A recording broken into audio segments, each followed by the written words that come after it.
The grand ballroom of the Caffarian. Royal cruisers sparkled with light from 1,000 crystal chandeliers. Princess Lorana stood near the edge of the crowd, watching diplomats from across the galaxy mingle and laugh. She wore her formal royal gown, deep blue with silver threading that caught the light when she moved. Her face showed polite interest, but inside she felt bored. Another diplomatic function, another evening of meaningless small talk and fake smiles. The peace treaty signing had happened hours ago. Now came the celebration, and Lorana had to attend. It was her duty as third in line to the Calthurian throne. She had shaken hands with dozens of ambassadors, smiled at countless jokes she didn't find funny, and listened to boring speeches about unity and cooperation. She needed a break from the crowd. Lana walked toward one of the massive observation windows that lined the ballroom's outer wall. The stars stretched out before her, familiar constellations mixed with the strain patterns of this sector of space. She took a deep breath and let herself relax. For the first time that evening. Beautiful, isn't it? A voice said beside her. Lana turned to find a human standing a few feet away. He was young, maybe in his late 20s by human standards. He wore a simple diplomatic uniform, dark gray with minimal decoration. His name tag read Jake Morrison, Terran delegation. He had short brown hair and calm gray eyes that watched the stars rather than staring at her. Yes, Lorana said, much more interesting than the party. Jake smiled slightly. I thought I was the only one who felt that way. Everyone else seems to be having a great time. They're better at pretending than we are, Lorana replied. She studied him for a moment. Humans were still relatively new to the galactic community. First contact had happened only 15 years ago. Most species viewed them as weak and primitive, though they had proven surprisingly clever at negotiations. I'm Jake, he said, not bothering with formal titles or elaborate greetings. Lana, she replied, also skipping the formality. It felt refreshing. They stood in comfortable silence for a moment, watching the stars drift past as the cruiser moved through space. Noise of the party seemed distant here. Do you attend many of these events? Jake asked. Too many, Lana said. It's part of my role. What about you?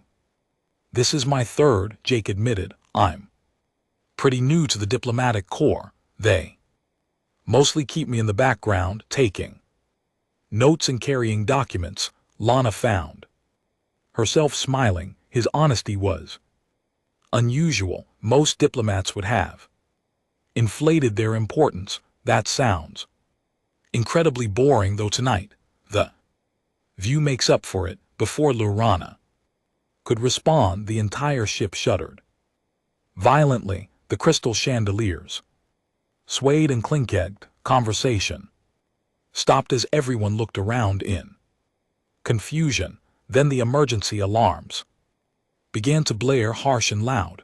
Red warning lights flashed throughout the ballroom. A computerized voice announced in multiple languages, hull breach detected, unauthorized boarding in progress, all personnel to secure positions. Panic erupted. Diplomats screamed and ran in different directions. Royal guards rushed forward, weapons drawn, forming protective circles around the most important guests. Lorana's own guards appeared beside her, within seconds, their hands on her arms, pulling her toward the secure center of the room. She caught one last glimpse of Jake, who stood calmly by the window, watching the chaos with those steady gray eyes. Then her Guards swept her away into the crowd.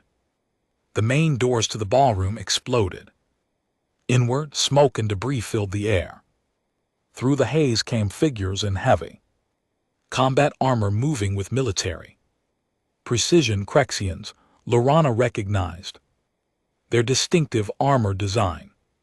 Immediately raiders, pirates who specialized in attacking diplomatic vessels and holding important prisoners for ransom. The royal guards opened fire, but the Crexians had superior weapons and armor. The fight was brief and brutal. Within minutes the guards were overwhelmed, disarmed, or dead. The Crexians moved through the ballroom efficiently, rounding up hostages and forcing them to kneel in organized groups. Lana found herself separated from her guards, pushed into a group with other high-ranking officials. Crexian warrior, larger and more decorated than the others, stood before them. His armor was painted with kill marks and battle honors. This was their commander. I am Vexar the Crexian announced, his voice amplified through his helmet speakers. You are now prisoners of the Crexian Liberation Front. Behave and you will be returned to your families for a reasonable price. Resist and you will die. It's very simple. Lana kept her face calm, though her hearts were beating fast. She had been trained for situations like this. Stay calm, observe, wait for opportunities. Don't provoke your captors unnecessarily. Vexar walked among the hostages, studying them. He seemed to be enjoying himself, feeding off their fear. Such important people, he said mockingly. Ambassadors, generals, royalty also. Powerful in your comfortable offices. Not so powerful now. He stopped in front of a group of lower priority prisoners. Across the room, Lorana could see Jake among them, still standing calmly, while others around him trembled. Vexar seemed to notice Jake's composure as well. You, Vexar said, pointing at Jake. Human, come here. Jake stepped forward. Without hesitation, 2 Crexian guards grabbed him and pulled him to the center of the ballroom, creating an open space. Around him, they roughly removed his diplomatic jacket, leaving him in just his white dress shirt and dark pants. Vexar laughed. Look at this one, so calm, so brave. He addressed the crowd. Humans, the weakest species in the galaxy, soft bodies, slow reflexes, no natural weapons, and yet they think they deserve a place among us. Lariana felt anger rise in her chest, but she kept quiet. Provoking Vexar would only make things worse. Let's have some entertainment, Vexar announced. You human are going to fight, he gestured to his guards, who dragged forward a Druvian merchant from another group of hostages. The Druvian was massive, easily twice Jake's size, with thick gray hide and powerful arms. No, the Druvian protested. I'm not a warrior. I don't want to fight. Vexar raised his weapon casually and pointed it at a random hostage. Fight or I start executing people. Your choice. The Druvian's face fell. He looked at Jake with apologetic eyes. I'm sorry, he whispered. Jake just nodded calmly. It's okay, just do what you have to do. The crowd watched in horrified silence as the two were positioned in the center of the ballroom. Princess Lorana felt sick. This was cruel and pointless. The human had no chance against a Druvian. It would be a slaughter. Vexar raised his hand. Begin. The Druvian charged forward, reluctantly, trying to end it quickly. And then something happened that no one expected. Jake moved, not like someone panicking or running away, but with purpose and control. As the massive Duvian charged toward him. Jake stepped to the side at the last possible moment. The movement looked effortless, like he had all the time in the world. The Duvian stumbled past him, thrown off balance by his own momentum. Princess Lyanna leaned forward despite herself. She had expected to see the human crushed or thrown across the room. Instead, Jake was completely calm, his feet positioned in a stance she recognized from her own combat training. A proper fighting stance. The Duvian turned around confused. He charged again, this time swinging one massive arm in a wide arc. Jake ducked under the swing so smoothly it looked choreographed. As the arm passed over his head, Jake grabbed the Duvian's wrist with both hands, stepped close to the larger alien's body, and twisted. What happened next made the entire ballroom gasp. Jake used the Duvian's own weight and momentum against him. He pivoted his hips, turned his body, and suddenly the massive alien was flying through the air. The Duvian hit the floor hard, the impact shaking the polished marble. The room fell completely silent. Even Vexar seemed surprised. Jake stood over the fallen Duvian, breathing steadily. He wasn't even winded. He offered his hand to help the merchant up. Are you okay? He asked quietly. The Duvian took Jake's hand, his expression shocked. How did you do that? You're so small. Leverage, Jake said simply, and practice. Vexar started laughing, but it sounded forced. Lucky throw. Let's see you do that. Again, he gestured to his guards. Give our human friend a real challenge. 3 Zion raiders stepped forward. These weren't merchants or diplomats. These were trained warriors, soldiers who fought for a living. They wore light combat armor and each carried a shock baton, weapons designed to incapacitate with electrical charges. Jake looked at the 3 warriors, then at Vexar. If I win, you let 10 hostages go. Vexar's eyes narrowed behind his helmet. Confident, aren't you? Fine. If you somehow win, I release 10 prisoners. If you lose, I execute 5. Fair enough. Jake nodded once. Fair enough, Princess. Lyanna's hands clenched into fists. This was insane.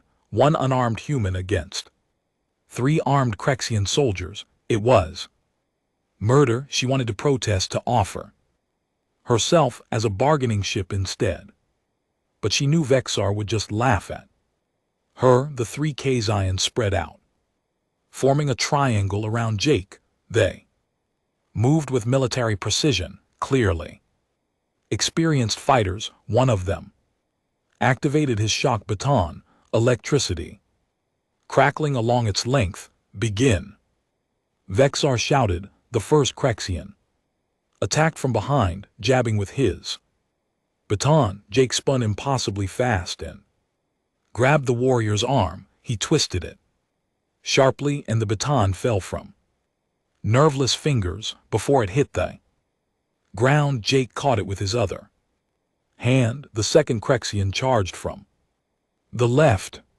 Jake swept the captured baton low, hitting the warrior's knee joint, where the armor was weakest. The Crexian stumbled. Jake followed up with a precise strike to the warrior's helmet, and the raider collapsed unconscious.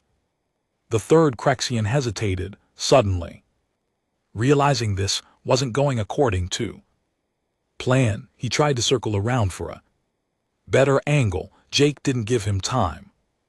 He closed the distance in 3 quick steps and executed a spinning kick that seemed to defy physics. His foot connected with the side of the Crexian's helmet with a sharp crack, and the warrior went down hard. The first Crexian, the one Jake had disarmed, tried to tackle him from behind. Jake somehow sensed it coming. He dropped low, and the Crexian flew over him As the warrior passed overhead, Jake pushed upward, adding to his momentum. The raider crashed into a nearby table, scattering glasses and plates. Less than 30 seconds, 3 trained Crexian warriors defeated in less than 30 seconds. Jake stood in the center of the ballroom, still holding the shock baton loosely at his side. He wasn't breathing hard, he wasn't showing off or celebrating, he just stood there calm and ready, like he'd done this 1,000 times before. The ballroom was completely silent. Every eye was on the human. Princess Lorana realized her mouth was open. She closed it quickly, trying to process what she just witnessed. This wasn't possible. Humans were supposed to be weak. They were one of the least physically impressive species in the galaxy.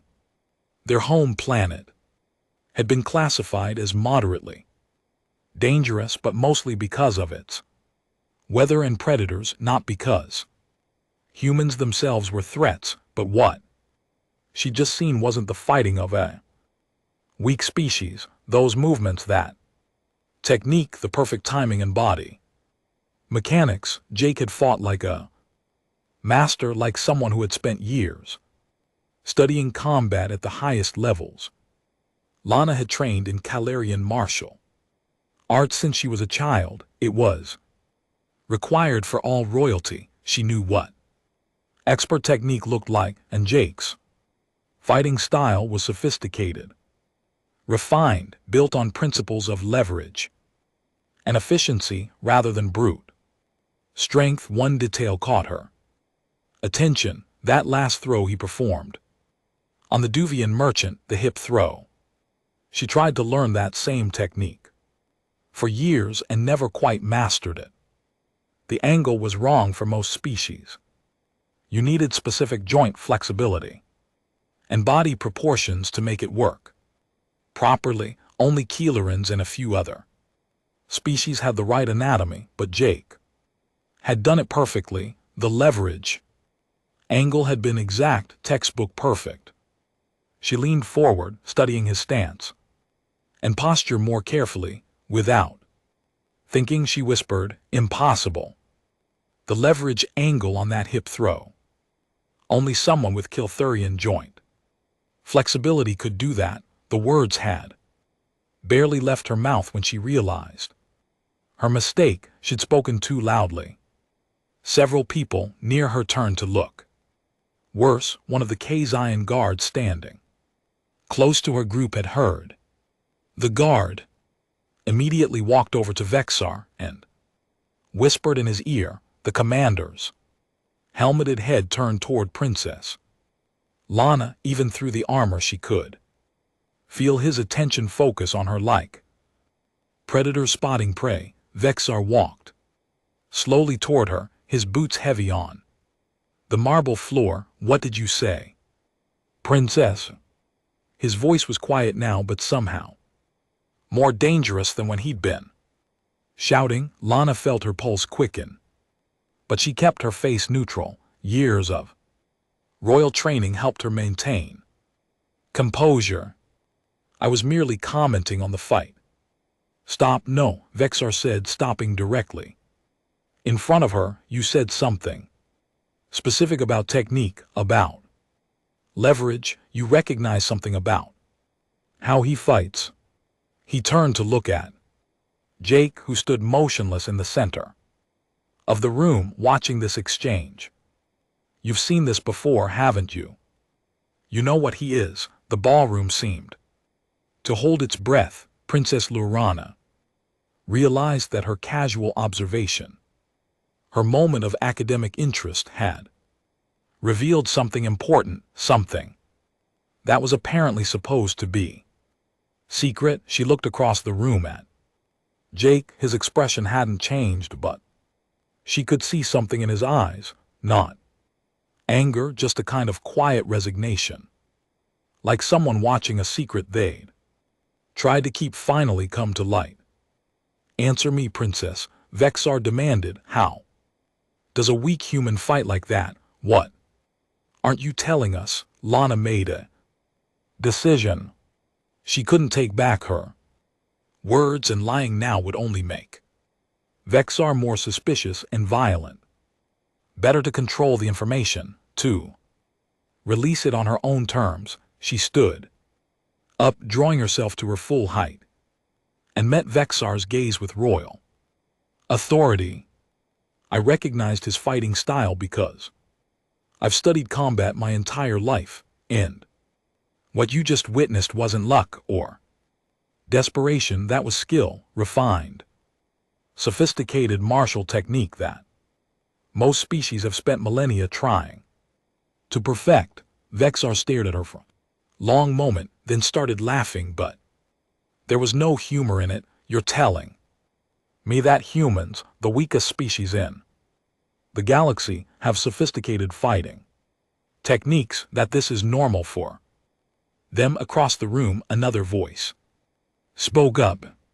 An older human woman stepped forward from the group of lower priority hostages. She wore a simple uniform, marked with the Terran delegation insignia. Her name tag read Lisa Carter. We all learn, Lisa said calmly. Every human child is taught basic combat principles. It's part of our culture, our history, our survival. Vexar turned to face her. Lisa Carter walked forward, slowly, her hands visible and unthreatening. She was maybe 60 years old by human standards, with gray hair pulled back in a neat bun. Her uniform had minimal decorations, and most of the aliens in the room had probably dismissed her as some kind of clerk or assistant. But Princess Lyanna noticed the way the other humans watched Lisa. With respect, with trust. Earth is what we call a death world, Lisa explained, her voice carrying clearly through the silent ballroom. Our planet is classified as Class 7 on the galactic habitability scale. That means it's extremely dangerous by most species standards. Vexar crossed his arms. Many worlds are dangerous. That doesn't explain why you fight like that. You don't understand, Lisa continued. Earth doesn't just have dangerous weather or hostile environments. Almost every other species on our planet is stronger than us, faster than us, or more venomous than us. We have predators that can smell us from miles away. We have insects that can kill with a single sting. We have animals that could tear us apart with their bare claws. She paused, looking around at the assembled aliens.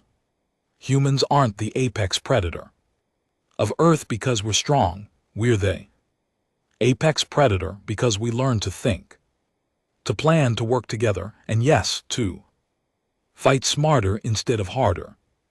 Princess Lorana listened carefully. She had read reports about Earth, but they had focused on the planet's economic potential and diplomatic status. No one had really examined what it meant for humans to evolve in such a hostile environment. We've been fighting for survival since before we had language, Lisa said. When you can't win by being bigger, you learn to win by being better. You study your opponent, you find their weaknesses, you use leverage and timing instead of brute force. Jake spoke up from where he still stood in the center of the room. Every culture on Earth developed their own fighting styles, some focused on striking, others on grappling, others on weapons. We've had thousands of years to refine these techniques. It's not magic or genetic engineering, it's just practice and adaptation. Vexar seemed to process this information. His posture had changed from amused to calculating. So every human knows how to fight like this, to varying degrees, Lisa admitted. Some better than others. Jake here studied martial arts seriously for most of his life, but even the average human on Earth knows basic self-defense. It's taught in schools, practiced as sport, shown in our entertainment. Fighting isn't just something our military does. It's woven into our culture. Princess Lorana found herself speaking again, unable to stay quiet. I've reviewed Calthurian intelligence reports on human military operations. There were incidents on colony worlds, skirmishes where human soldiers defeated numerically superior forces. We thought the reports were exaggerated, that the numbers were wrong, or that the victories were due to superior technology. She looked directly at Jake, but it wasn't exaggeration, was it? You really are that good at combat? Jake met her gaze steadily. We're not invincible. We're not superhuman. We just don't give up easily, and we've spent a very long time learning how to hurt things that are bigger and stronger than us. Vexar walked in a slow circle around Jake, studying him like a piece of dangerous equipment. How many fighting styles exist on your world? Hundreds, Jake replied. Maybe thousands if you count regional variations. Some are ancient, passed down for generations. Others are modern, developed for specific situations: military combat, sport, competition, self-defense, spiritual practice. We create new styles and adapt old ones constantly. The Crexian commanders stopped walking. And you've been hiding this, letting the galaxy think you're weak. Lisa shook her head. We haven't been hiding anything. We've submitted all our cultural information to the Galactic Council. Documentation on human history, biology, society, everything. It's all in the public databases. Most species just never bothered to look at it carefully. They saw that we're physically weaker than average and assumed that meant we weren't dangerous.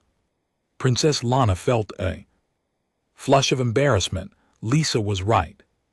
The Calarian Diplomatic Corps had done basic research on humanity before first contact, but they had focused on technology levels and resource potential. No one had seriously studied human military capabilities because humans seemed obviously inferior in direct combat. It was a massive intelligence failure, and based on the expression she could see on other aliens' faces in the ballroom, every major power in the galaxy had made the same mistake.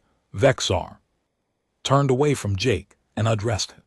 Raiders, restrain all the humans properly this time. Shock cuffs and guard them carefully. He looked back at Jake. I underestimated you once. I won't make that mistake again. Several Crexian warriors moved forward, weapons ready, approaching the human hostages cautiously. Now, Jake didn't resist as they fitted shock cuffs on his wrists and ankles. The cuffs would deliver painful electric shocks if he tried to move too quickly or aggressively.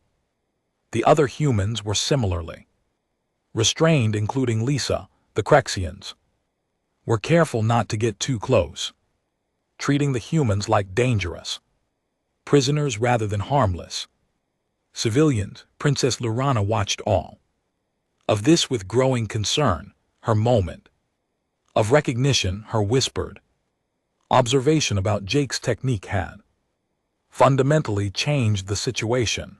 The Crexians now viewed humans as threats. That meant they would be more careful, more paranoid, possibly more violent. She caught Jake's eye across the room. He looked at her for a moment, and she tried to convey an apology with her expression. She hadn't meant to give him away, hadn't meant to reveal something that was apparently common knowledge, but not commonly understood. Jake gave her the smallest nod.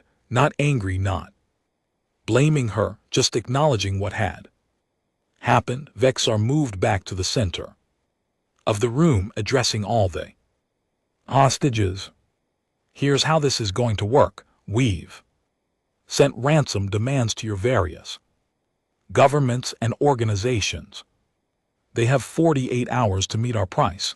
If they pay, you go free. If they don't pay, or if anyone tries to rescue you, people start dying. He gestured to his raiders. My people will be watching all of you very carefully, the humans, especially any suspicious movement, any attempt at resistance, and we start executing prisoners. I hope you all understand. The hostages murmured their understanding. Fear hung thick in the air. Vexar's attention focused on Princess Lyanna again. You, princess, are our most valuable asset. Your family will pay whatever we ask to get you back safely, so you'll be coming with me to a more secure location. Lyanna's guards tried to protest, but Kay's iron weapons quickly silenced them. Two raiders grabbed Lyanna's arms and pulled her toward one of the side exits. She didn't struggle. There was no point, but her mind was racing, analyzing the situation, looking for opportunities. As they dragged her toward the door, she passed close to where Jake sat with the other restrained humans. Their eyes met for just a second.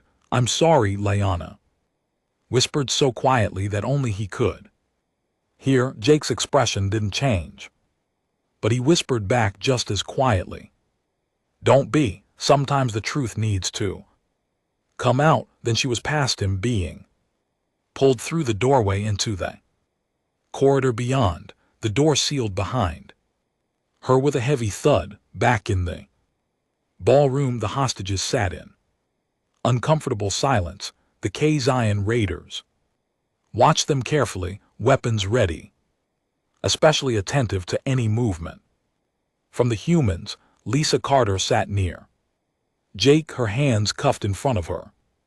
She leaned close to him and spoke in a whisper barely louder than breathing. That was quite a demonstration. Jake kept his eyes forward, watching the guards. Wasn't planning on it, I know, Lisa said. But now they know. The question is what we do about it. We wait, Jake replied quietly, and we watch for opportunities. The princess recognized your technique. She's had serious combat training. I noticed, Jake said. Calarian royal martial arts. She positions her feet the same way my instructor did. Same weight distribution. That could be useful, Lisa observed. Jake didn't respond, but his mind was already working through possibilities. The situation was dangerous, but it wasn't hopeless. Crexians thought they understood the threat now. They thought restraining the humans and watching them carefully would be enough, but they still didn't really understand. They'd seen one human fight. They'd heard that humans studied combat, but they didn't grasp what it really meant. They didn't understand that every human in this room, even the ones who looked weak or old or harmless, had been trained since childhood to fight, to survive, to never give up. They didn't understand that human martial arts weren't just about punching and kicking. They were about reading your opponent, exploiting mistakes, turning disadvantages into advantages. And they definitely didn't understand that humans specialized in something that terrified most other species. Humans were endurance hunters, persistence predators. They didn't need to win quickly. They could wait and wait and wait, slowly wearing down their prey until the perfect moment to strike. Jake settled into his restraints as comfortably as he could and began to wait. Princess Lorana sat in a small storage room that the Crexians had converted into a makeshift cell. The door was sealed and guarded from outside. She could hear the heavy footsteps of raiders patrolling the corridor. They had taken her communicator, her ceremonial blade, everything except her formal gown. She used the time to think. The Crexian Liberation Front was predictable in some ways. They would follow standard pirate protocols for hostage situations. They needed the prisoners alive to collect ransom. That meant they wouldn't kill anyone unless forced to make an example. The real danger would come if rescue attempts started too early. Before the raiders felt secure, Lana thought about Jake and the other humans back in the ballroom. She had revealed their secret, or at least brought attention to it.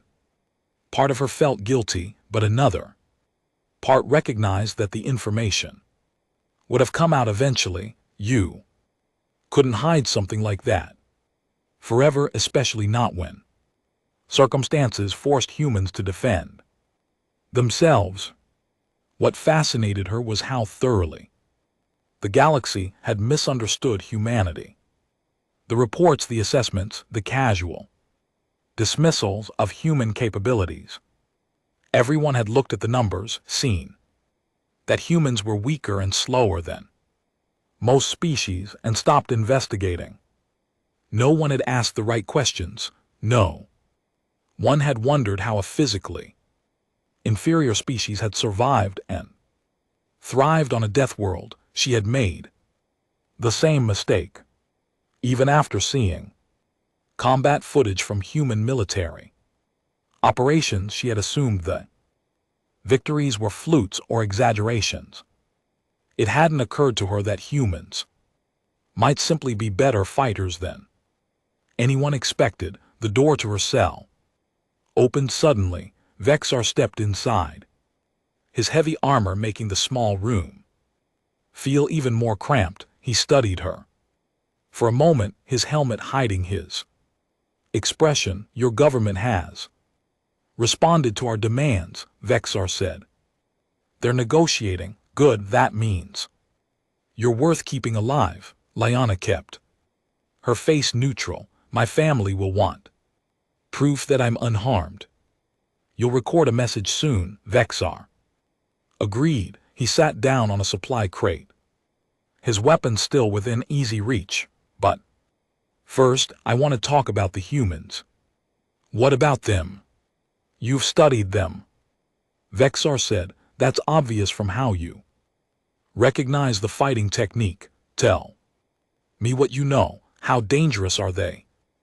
Really? Lyanna considered her response carefully. She could lie, but Vexar would probably detect it. She could refuse to answer, but that would just make him suspicious and potentially violent. Better to give him information that was mostly true, but not tactically useful. I'm not a military analyst, Lyanna said. I study combat as a personal discipline, not as intelligence work, but from what I've read, humans are significantly more dangerous in close combat than most species realize. More dangerous than Kazaians, Vexar challenged. Different, Lorana replied. Kazaians are strong, fast, and naturally aggressive. You're bred for combat. Humans are none of those things, but they've spent thousands of years developing fighting techniques that compensate for their weaknesses. They use leverage, precision, and strategy in a straight fight, strength against strength. A Crexian would win, but humans rarely fight straight. Vexar nodded slowly. One called Jake. He's special, isn't he? Above average, even for humans. Probably, Lorana admitted. His technique was very refined. That level of skill takes years of dedicated practice, but I suspect most adult humans have at least basic combat training. It's just part of their culture, Vexar Repeated, that's what the older woman said too, that fighting is woven into human society. It makes sense when you think about their evolution, Liana explained. They survived by being smarter and more adaptable than the things trying to kill them. Developing sophisticated combat techniques was just another adaptation, like developing language or tool use. Vexar stood up, pacing in the small space. My raiders are nervous now. They've seen what one unarmed human can do. They're wondering what a group of humans could do if they coordinated an attack. Then perhaps you should consider releasing them, Liana suggested carefully. If they make you nervous, they're more trouble than they're worth as hostages. Vexar laughed harshly. Nice try, princess. No. The humans stay. They're valuable. Precisely because they're dangerous. Their government will pay well to get them back safely, but I'm taking precautions. What kind of precautions?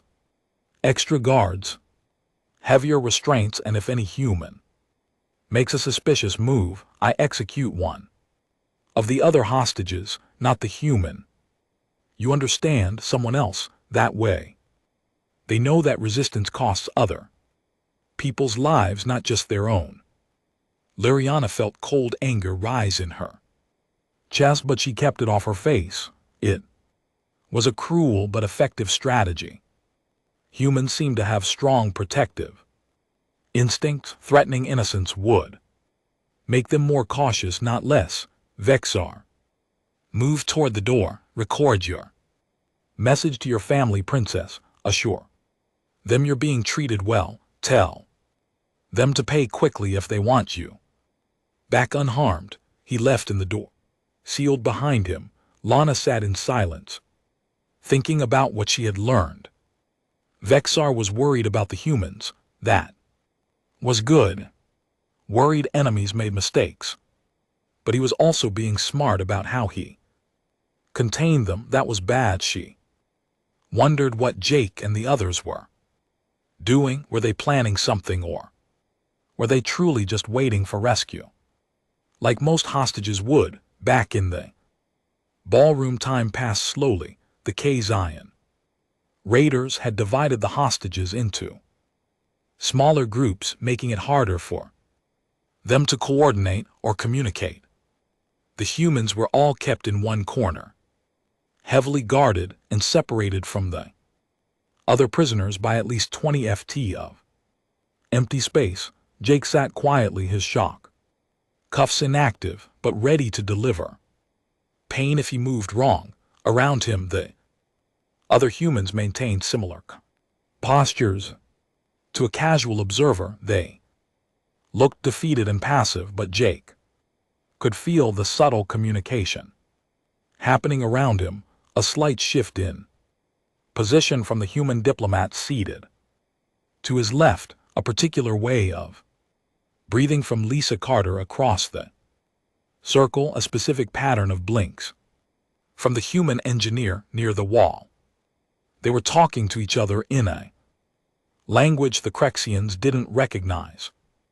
Body language, micro-expressions, breathing patterns, techniques developed by human military and intelligence services for communicating in hostile situations. The message being passed around was simple: map the guards, note their patrol patterns, identify weaknesses, wait for the right moment. Jake had already counted 17 K-Zion raiders in the ballroom. 4 more patrolled the corridors outside. The raiders changed shifts every 6 hours, and they were getting tired. Small mistakes were starting to appear. Guard would stand in a position that blocked his partner's line of fire. Another would check his weapon, repeatedly showing nervousness. A third kept looking toward the door, distracted by something. The Crexians had superior weapons and armor, but they were relying On intimidation and threat rather than actual security. They assumed the hostages were too scared to resist. They assumed the humans, despite being dangerous in unarmed combat, wouldn't risk fighting against armed opponents. They were wrong on both counts, but they wouldn't realize it until too late. Lisa caught Jake's eye and gave him a look that asked a question. Jake responded with the tiniest shake of his head. Not yet, the timing wasn't right. Rescue forces would be preparing to assault the ship. The Crexians would be most vulnerable during that confusion. Moving too early would just get people killed. One of the Crexian guards walked past the human group, his shock rifle held ready. He stared at Jake with obvious weariness. You stay still. Human, no clever moves. Jake met his gaze calmly. Just sitting here. No trouble. The guard grunted and moved on. But he kept glancing back nervously.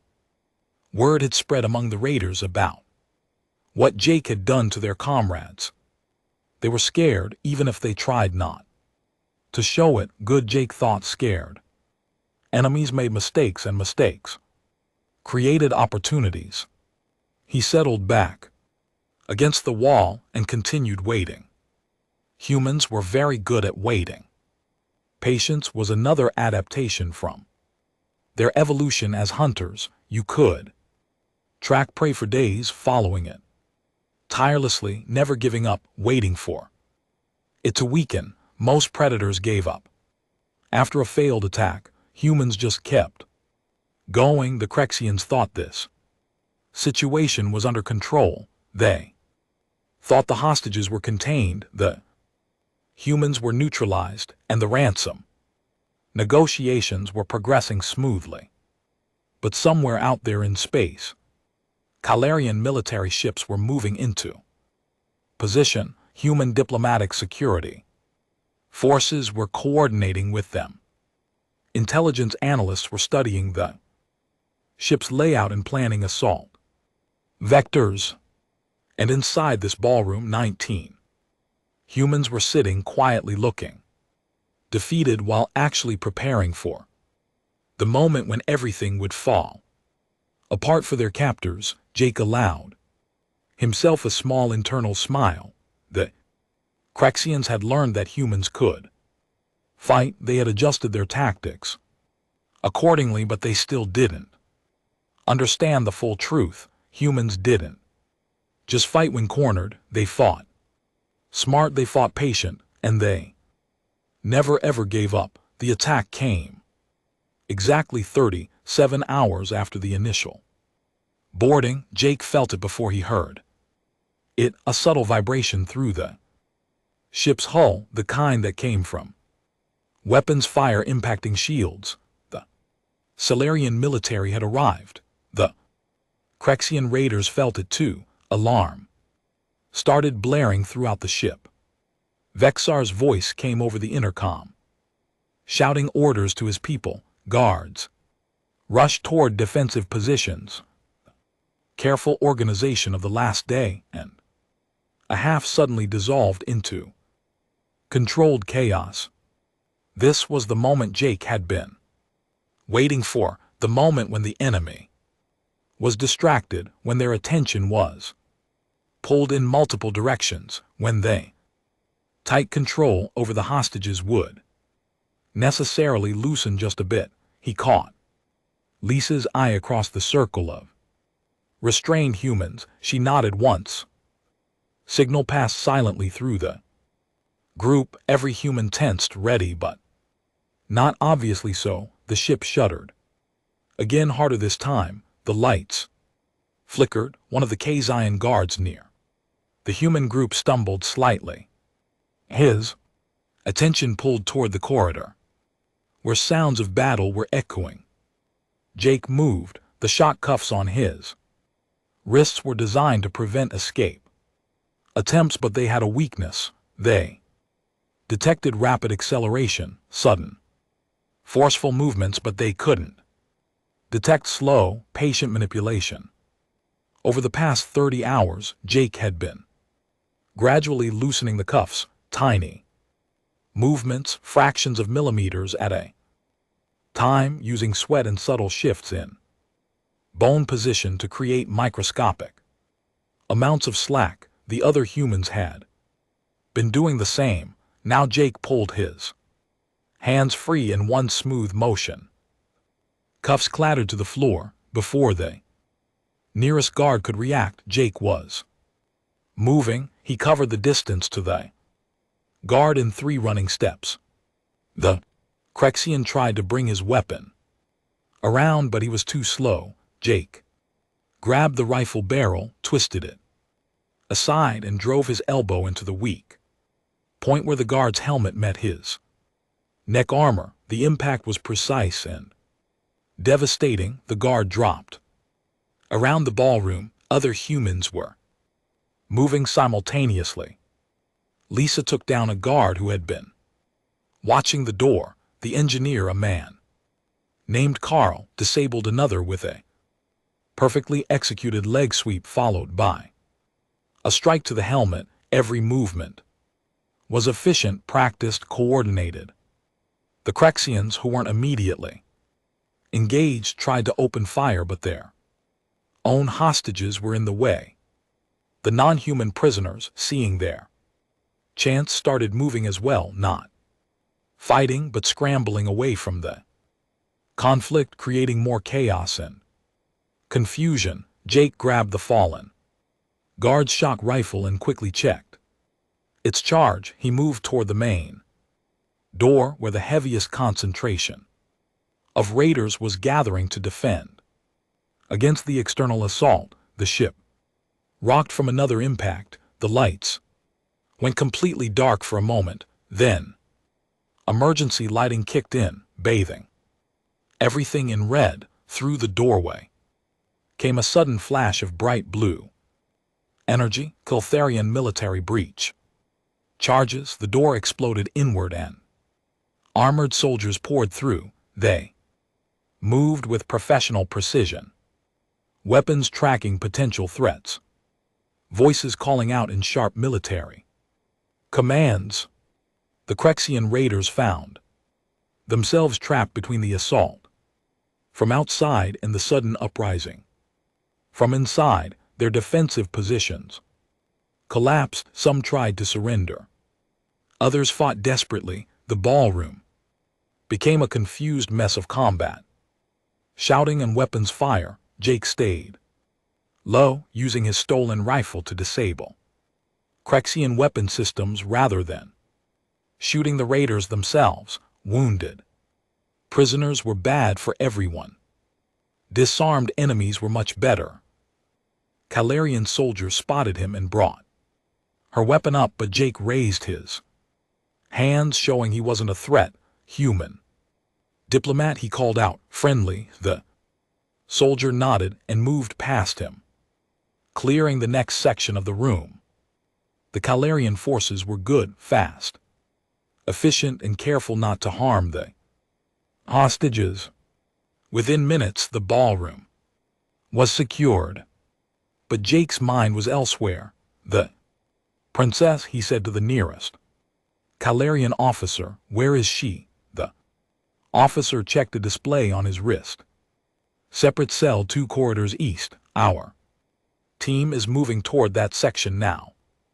Jake started moving before he consciously decided to. He couldn't explain why he felt the need to check on Lana personally. She was protected by elite soldiers who were far better equipped than he was, but something pulled him in that direction anyway. He ran through corridors filled with emergency lighting and the sounds of scattered fighting. Most of the Crexian raiders were surrendering now, realizing their situation was hopeless, but some were still resisting, and Jake had to duck past several firefights on his way to the cell section. When he reached the corridor where Lorana was being held, he found Calarian soldiers already there. They had breached the door and were clearing the room, but something was wrong. The soldiers looked concerned. Their weapons still raised, Jake pushed forward, ignoring their protests. Inside the small cell, he found Vexar holding a blade to Princess Lorana's throat.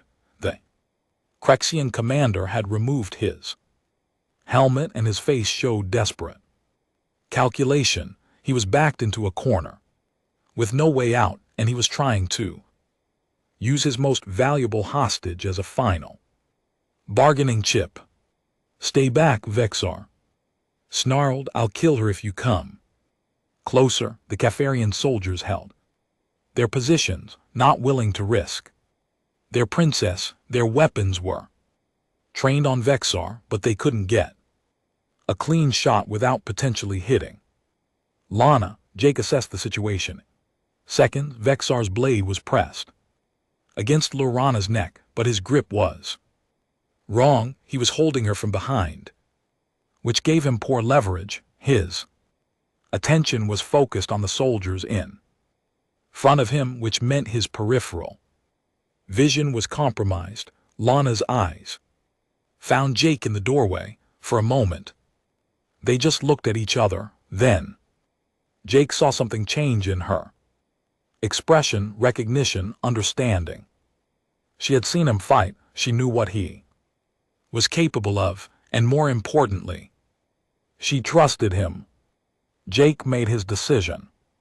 He set down the stolen rifle slowly and raised his hands. "Let me talk to him," he said to the Calarian soldiers. "Sir, you're not authorized. Let him try," Lorana said quietly, her voice steady. Despite the blade at her throat, the soldiers reluctantly stepped back, though their weapons remained ready. Jake walked forward slowly, hands still raised, completely unarmed. "Vexar, it's over. Your raiders have surrendered. The ship is surrounded. There's no escape. I can still kill her," Vexar growled. "You can," Jake agreed, "but then you die. The soldiers kill you immediately. If you let her go, you get to live. You get a trial, maybe even negotiated imprisonment instead of execution. That's a better option. Why should I trust anything a human says?" Vexar demanded. "You lied about what you were. Pretended to be weak." "We didn't lie," Jake said calmly, still moving forward. "Slowly, we just didn't advertise. There's a difference." He was close now, within striking range if he moved fast enough, but Vexar still had that blade against Lyanna's throat. "I should have killed you when I had the chance," Vexar said. "Should have executed you instead of playing games." "Probably," Jake admitted, "but you wanted to prove something, wanted to show how superior you were. That's the problem with pride. It makes you stupid." Vexar's face twisted with anger, his grip on the blade tightened. Lana's eyes widened slightly and Jake moved.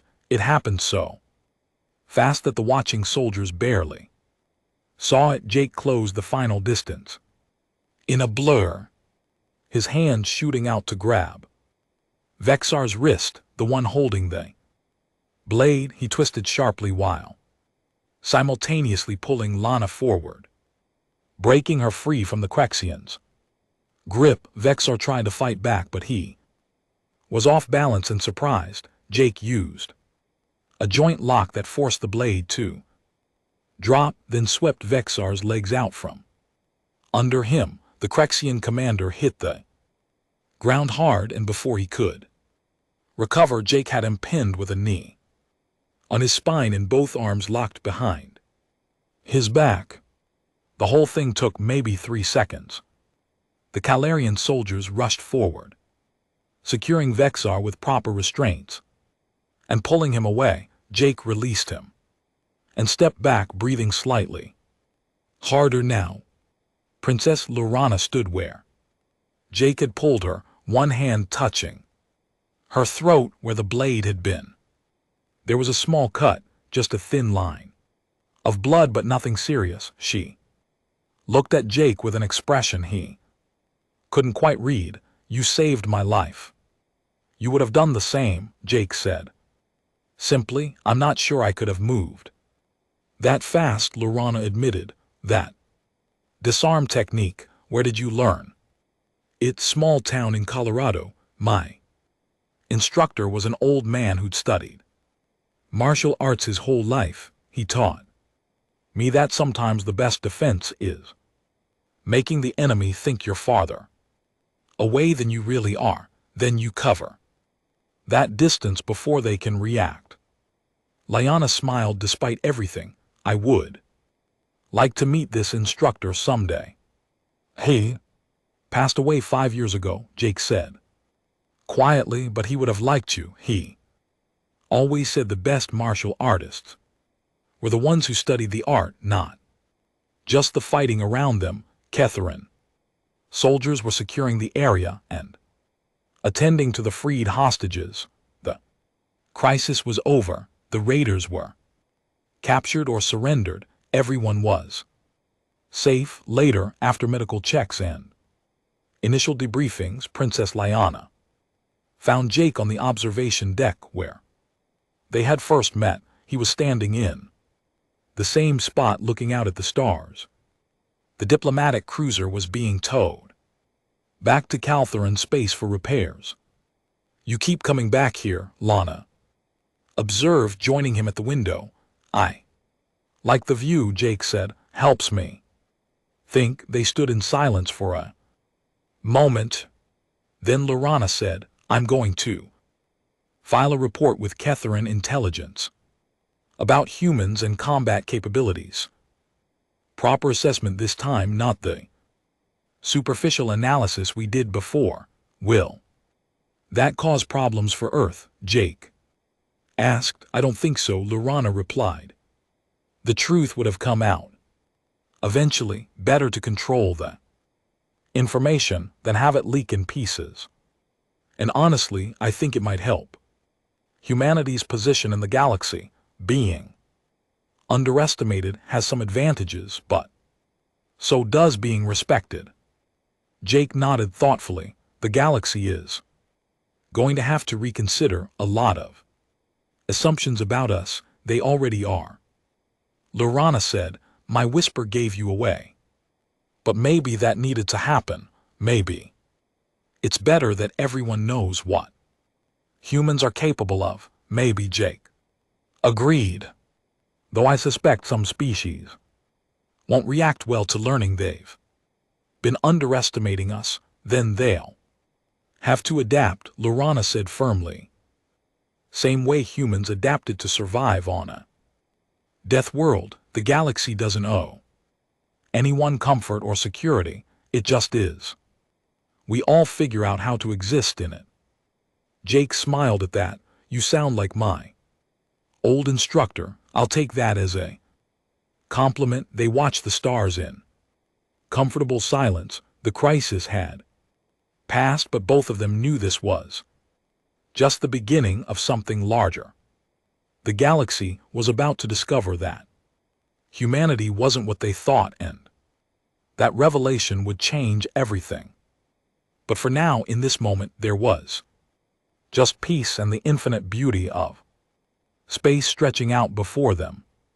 Two people from different worlds, connected by combat and circumstance, watching the universe continue on its path. And somewhere in the depth of space, in government offices and military headquarters across dozens of worlds, analysts were beginning to compile new reports that would change humanity's status in the galactic community forever. The weak species from Earth, it turned out, wasn't weak at all. They were just different, and sometimes different was more dangerous than anyone expected.